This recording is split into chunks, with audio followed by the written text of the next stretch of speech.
라리맘닷컴의 후원으로 제작되는 11월 12일 한 주가 끝난 금요일 통키 뉴스는 저녁 뉴스로 준비했습니다. 첫 번째 소식은 요즘 미국 주식의 가장 핫한 종목이죠. 그저께 상장한 리비안에 대한 소식입니다. 첫날부터 급등하더니 둘째 날도 상승을 이어가면서 GM과 포드를 제껴버리더니 시가총액에서 오늘도 상승으로 마무리가 되었습니다. 여러분 지금 제가 한번 보여드릴까요? 오늘도 무려 5.66% 상승하면서 마무리가 되었고요. 애프터마켓에서도 1.73%. 일본 기준 보시기 바랍니다. 참으로 놀랍지 않습니까? 상장주가 보통은 첫날 상장빨 이후로 좀 꺼지는 분위기인데요. 여러분 이게 얼마나 놀랍냐면은 쿠팡과 함께 비교를 해보겠습니다. 쿠팡이 시장에 상장되고 난 다음에 수직 낙하했던 모습, 그리고 더 지지선을 뚫고 바닥으로 꺼졌던 모습. 쿠팡이 첫날 상장가가 69불 찍었었는데요. 25불 바닥 찍었다가 좀 올라왔다가 다시 바닥을 좀 찍고 있죠. 얼마나 비교가 되는 거 지금 화면으로 보고 계시죠? 이게 쿠팡이고요. 이게 리비안입니다. 여러분 그거 아십니까? 이 리비안은요. 좀 웹사이트 한번 보여드릴게요. 이게 리비안 웹사이트거든요. 본사는 산호세에 있고요. 이 본사는 산호세에 있고 여기 또 이 오피스가 얼바인에 있더라고요. 들어갈 수 있을지 모르겠는데 들어갈 수 있으면 제가 한번 저희 동네에 가까우니까 한번 가볼 생각인데 이게 리비안 트럭입니다. 여러분 보십시오. 와, 굉장히 멋있습니다. 전기차 트럭. 아마존의 절대적 후원을 받아서 제2의 테슬라를 꿈꾸는, 근데 리비안은 제2의 테슬라를 꿈꾼다 그러지 않더라고요. 테슬라를 제끼고 1등으로 올라서겠다라고 하는 야심찬 포부를 보여주는 웹사이트도 굉장히 잘 만들었어요. 지금 보면은 그렇죠? 리비안 트럭, 그다음 SUV 굉장히 잘 만들었어요. 멋있죠? 느낌이 빡 옵니다, 여러분. 여러분 그거 아십니까? 이 리비안의 창업자가 누구냐면 플로리다 출신의 스케린지라는 친구인데요. 학창 시절에 차고에서 이웃집 포르쉐 자동차 개조를 도와주던 청년이었습니다.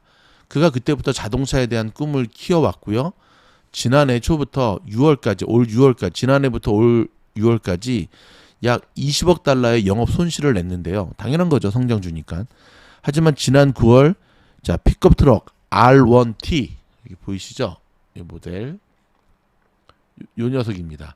요거를 딱 출시하면서 시장의 주목을 확 받았습니다. 그러면서 연말까지 R1S 요 차입니다. 스포츠 유틸리티를 만들겠다라고 지금 나올 것 같아요. 그 다음에 더 놀라운 것은 맞습니다. 아마존의 배달용 전기 트럭, 전기 벤 트럭이죠. 그렇죠? 세 종을 신차를 보일 계획이라고 지금 발표를 했습니다. 여러분 아마존이 얼마나 까다로운 기업인가 아시죠? 참으로 놀랍죠.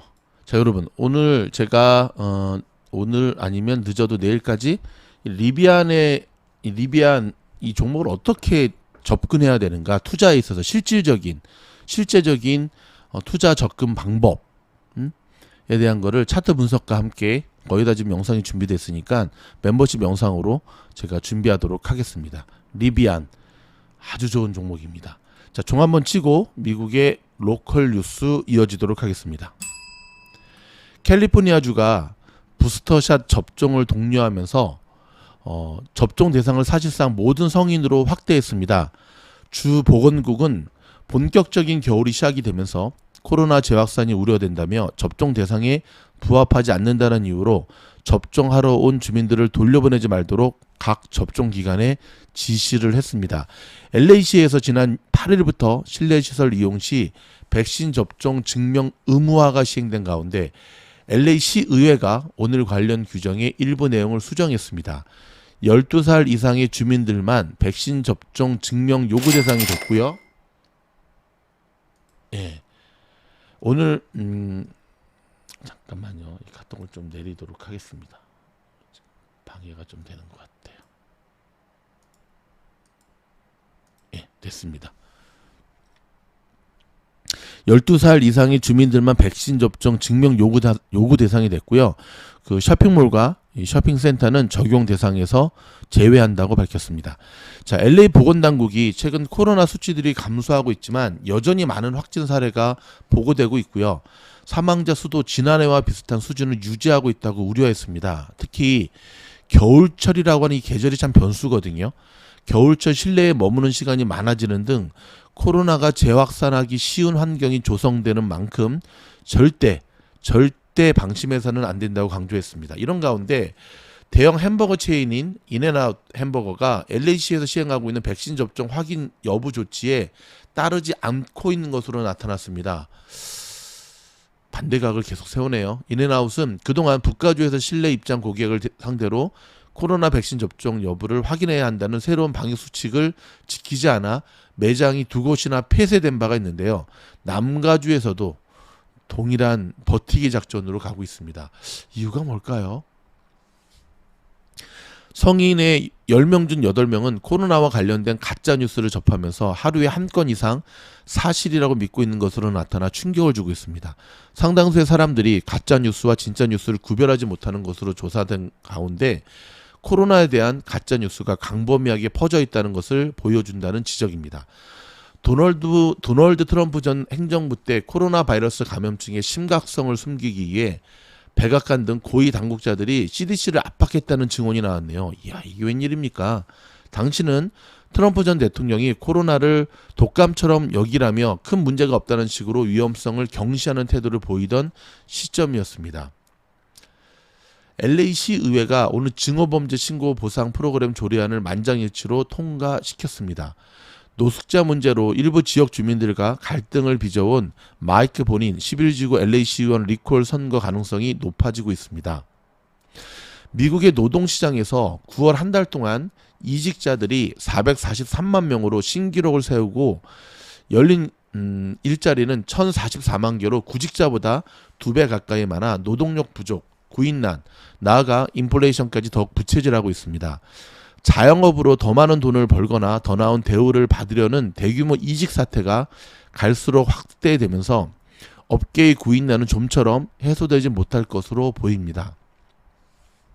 미국이 30년 만에 인플레이션, 물가 고공 행진으로 2조 달러 가까이 투입하려는 바이든 더 나은 미국 재건 법안이 추가로 축소되거나 지연될 위기에 빠지고 있습니다.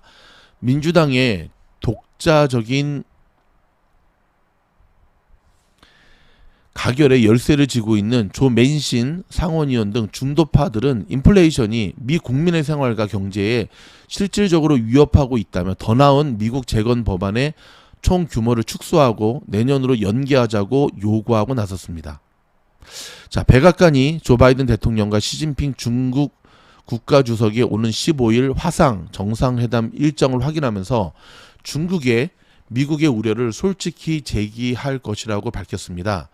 젠 사키 대변인은 폭넓은 범위의 주제가 논의될 것이라며 바이든 대통령은 분명히 우려하는 영역에 대해 머뭇거리지 않을 것이라고 강조했습니다. 옛 소련 국가인 벨라루스와 유럽연합 회원국인 폴란드 간 국경 지역에서 난민을 둘러싼 긴장이 고조되는 가운데 영국이 폴란드 국경으로 공병 부대를 파병할 계획입니다. 영국이 폴란드에 공병대를 파병하는 것은 유럽으로의 난민 유입을 막기 위한 장벽 건설을 위한 것으로 보입니다. 미국이 일본과 양국의 철강 관세와 전 세계적인 철강 과잉 생산 문제에 대응하기 위한 협의를 시작합니다. 특히 양국의 철강 협의 과정에서 중국을 견제할 방안을 모색할 것으로 보입니다. 자, 오프닝 때도 전해드렸던 리비안과 테슬라의 희비가 엇갈리고 있습니다. 테슬라의 대항마로 거론되는 리비안은 상장 이후 폭등세를 지속하고 있는데 비해 테슬라는 최근 머스크의 세금 납부를 위해 주식을 대거 매도해 연일 하락하고 있습니다. 자, 여러분 잠시 전하는 말씀 듣고 돌아와서 오늘 시장 분석 영상을 제가 해드리도록 하겠습니다. 수많은 사람들이 미즈놀 멤버십에 가입하는 이유가 무엇일까요? 한 달 25불의 멤버십 비용은 결코 작은 돈이 아닙니다. 지금 보고 계시는 화면의 영상의 댓글들, 멤버십 영상의 댓글들이 바로 그 정답을 이야기해 줍니다. 25불 이상의 충분한 가치가 있기 때문에 그렇습니다. 공부하는 채널 미즈놀, 일주일에 한 편이 아니라 하루에 한 편이 아니라 하루에도 수편의 영상들이 끊임없이 올라가면서 미국 현지에서 팀장과 스태프들이 만들어가는 피가 되고 살이 되고 뻔한 소리가 아닌 투자에 실질적인 도움을 주는 영상들로 만들어가고 있습니다. 네, 만들어가고 있습니다. 잠시 끊겠습니다. 9시간 후에 우리 라사모 회원들과 함께하는 원포인트 레슨 있는 거 기억하시고요. 자, A반들도 내일 새벽에 수업 있는 것 기억하시기 바랍니다. 여러분, 주식은 실제 하시다 보면 이론과 이 실제 사이에 엄청난 갭이 존재한다는 걸 느끼실 거예요. 그렇죠? 영상 들을 때는 알겠는데 뭐 할 때는 알겠는데 막상 해보면 정말 잘 안 되잖아요. 여러분이 멤버십 영상을 가입하셔야 되는 가장 큰 이유 중에 하나가 그 갭을 메꾸는 쪽에 포커스가 맞춰져 있다 보시면 돼요. 뭐 매일매일 초단타 종목을 추천해드리기도 하고 지난주는 한 주 쉬었지만 자 실적 발표를 좀 끝까지 보고 제가 하려고 이번 주는 월요일 다음 주 월요일 정도에 이번 주 추천 종목이 나가거든요. 그리고 이제 우리가 2022년을 준비해야 될 때입니다. 그쵸? 벌써 올해도 이제 다 갔습니다. 한 달 보름밖에 안 남았는데 2022년에 주목해야 될 종목 리스트를 저희가 좀 추리고 있거든요. 멤버십 영상에 가입하시면 멤버십에 가입하시면 함께 나눌 수가 있습니다. 자, 오늘 시장 한번 볼까요? 다우는 플러스 0.50, 나스닥은 플러스 1.00, S&P 500은 플러스 0.72 상승하면서 3대 지수가 그래도 자 금요일 모처럼 테슬라 빼고 피날레를 장식하며 마무리를 했습니다. 테슬라 빼고 여기 보면 아이고 이게 지금 여기 조금만 하면서 볼게요. 테슬라 빼고 그 다음에 디즈니 빼고 JP모건 빼고 뱅크 오브 아메리카 빼고 이거 다 빼네. 에너지도 조금 조정을 받았고요. 오늘 시장을 이끌었던 종목은 페이스북이네요. 팡주식들 그래도 제 역할 다 해줬고요. 엔비디아는 그동안 너무 올라갔으니까 잠시 좀 쉬어가는 모양새네요. 그쵸? 오케이 보시고 조금 분석을 해드리면은요. 자 오늘 사실 여러분 아시죠? 인플레이션에 대한 위협이 여전히 높고 있는 가운데 오늘은 또 이 옵션 만기일 때문에 시장이 좀 슬로우하겠다 했는데 역시 시장은 우리의 예상치를 항상 빗나가는 것 같습니다. 뉴욕 증시가 인플레이션 우려가 지속되고 있음에도 불구하고 상승으로 마무리가 되었습니다. 물론 11월과 12월은 역사적으로 주식시장이 굉장히 강한 시기였지만 투자자들은 실제로 주식에서 등을 돌릴 것인지 여부는 아직 미지수입니다. 일부 전문가들은 시장이 오른 만큼 취약성도 커지고 있다는 사실을 계속 지적하고 있습니다. 인플레이션의 급증, 연준 정책의 강화, 기업 이익의 성장 둔화 우려, 최근에 팔란티어나 이런 모습을 보면 성장성이 좀 둔화되는 시그널들이 계속 나오고 있죠. 자, 오늘 발표된 오늘 발표된 경제 지수도 인플레이션의 우려를 키웠습니다. 오늘 어떤 게 발표됐냐면 소비자 심리 지수가 발표가 됐거든요.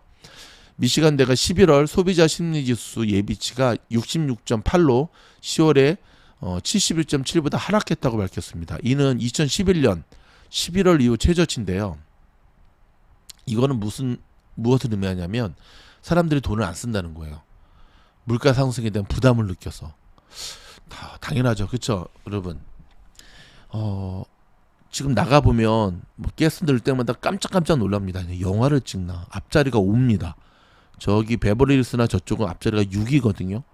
샌프란도 더 높다 그러더라고요. 뉴욕은 말할 것도 없고 버지니아 쪽은 조금 약하다 그러더라고요. 장을 보러 가면 뭐 몇 개 사지도 않았는데 100불이 아니라 이제는 200불, 300불이 후딱 넘습니다. 이렇게 되면 월급이 아무리 올라도 씀씀이를 줄일 수밖에 없고, 그쵸? 소비가 위축이 되면 미국 경제의 가장 큰 빨간등이거든요. 미국 경제는 소비가 움츠러들면 큰일 납니다. 그 소비가 움츠러들지 않게 하려고 경기부양책을 그렇게 퍼주었던 거잖아요. 근데 인플레이션이 바로 이 소비를 못하게 만드는 것으로 작용하니까 좀 심각한 문제인 거죠. 자, 블랙록은요, 소비자 심리 수치가 실망스러웠고 아마도 인플레이션 우려를 가리키는 것일 수 있다 하면서 3분기에 마진 성장이 예상보다 더 좋아지면서 회사 수익이 여전히 강세를 보이고 있는데 이는 기업이 더 높은 비용의 일부를 소비자에게 전가할 수 있음을 의미한다고 밝혔습니다. 소비자 심리 보고서의 몇 가지 주요 시사점은요. 가계의 1년 인플레이션 기대 인플레이션이 10월에 4.8%에서 4.9%로 상승하고요. 2008년 여름 이후 가장 높은 수준이라는 건데요. 팬데믹 이전 수준인 2.3%보다 2.9% 높은 수준을 유지했습니다. 자, 소비자 심리 상태에 대해 상당히 낙관적이라고 보는 분들도 있는데요. 인플레이션이 상승하고 있고 당분간 높은 수준을 유지할 것으로 보이는 점을 감안할 때 소비자 심리가 급격히 하락한 것은 놀라운 일이 아니다라고 얘기를 합니다. 이어서 높은 물가가 지출력을 약화시키고 있지만 미국인들이 현금이 넘치고 수요가 몇 개월 만에 억눌려 있고 매달 지출을 늘리고 있는 점을 감안하면 지출 수준에 미칠 영향은 아마도 낮을 것이다 라고 얘기를 하는데, 글쎄요, 양극화의 부분도 좀 생각해 봐야 되지 않을까요? 있는 자들은 저러겠지만 중산층, 붕괴된 중산층과 이 중산층 밑에 서민층들은 씀씀이를 줄일 수밖에 없죠. 상품에 대한 높은 지출 수준도 인플레이션이 높은 이유 중에 하나라고 밝혔습니다. 자, 인플레이션에 대한 우려가 공급망 병목 현상과 수요 급증이 원인으로 지목되면서 전년 대비 CPI 소비자 물가 지수가 거의 31년 만에 최고치인 6.2%로 상승을 했고요. 연준의 2% 목표보다 3배 이상 증가한 이후에 나왔습니다. 지금 증시가 너무 올랐기 때문에 시장의 취약성이 커지는가라는 얘기들이 지금 나오고 있거든요. 일부 투자자들은 너무 급하게 오른 만큼 시장의 취약성에 대한 우려도 함께 내놓고 있는데요. 아시다시피 여러분, S&P 500은 올해 현재까지 약 24%가 상승했습니다. 여러분이 만약에 연초에 100억을 투자했으면은요 24억을 버신 겁니다. 이건 엄청난 거죠. 은행 금리가 1년에 몇 프로인데 지난해 3월 이후 2배 이상 상승을 했고요. 와우. 팬데믹이 시작될 당시 최저점을 기록한 것을 보면 2021년 한 해에만 65개의 종목들이 사상 최고치를 기록했던 것을 알 수가 있습니다. 인플레이션이 수십 년 만에 최고 수준으로 치솟고 연준이 내년에 긴축 통화 정책을 준비함에도 불구하고 일부 투자자들은 시장이 과열되고 있다고 우려하고 있는 것으로 나타났습니다. 현재 PER이라 그러죠. 주가 수익 비율 기반으로 한 S&P 500 기술 섹터의 밸류에이션은 17년 만에 최고치에 가깝습니다. 또 시장에서 주목해야 할 부분은 시카고의 변동성 지수가 최근 한 달 만에 최고 수준을 기록했다는 거죠. 빅스. 매우 합리적인 가치의 주식과 시장의 일부가 있기 때문에 많은 사람들이 주식에 관심을 가지려고 하지만 아무리 봐도 지금 주식시장은 너무 과열된 것으로 보인다라고 하는 게 지금 시장의 전문가들이 시장을 바라보는 견해입니다. 자, 모건 스탠리는요 10년물 국채 수익률 수준을 기준으로 S&P 500이 현재의 21.5배가 아닌 약 20.5배의 수익 추정치에서 거래돼야 한다고 주장을 했고요. 자, 모건 스탠리는 소매의 흐름, 계절적 강세 및 제도적 포모가 공정가치 이상으로 평가됐다고 밝혔습니다. 자, 많은 시장의 참가자들은 S&P 500의 이익 성장이 팬데믹 셧다운 이후에 올해 약 49%가 반등한 후에 7.5%로 둔화될 것으로 예상하는 내년에 초점을 돌리기 시작할 것이라고 밝혔고요. 뱅크 오브 아메리카도 투자자들이 연말까지 시장의 성과를 추구함에 따라 레버리지에 대한 수요가 증가하고 있음을 보여준다면서 우리는 이것을 포모로 보고 있으며 근본적으로 합당한 정상적인 랠리는 아니다라고 이야기하고 있습니다.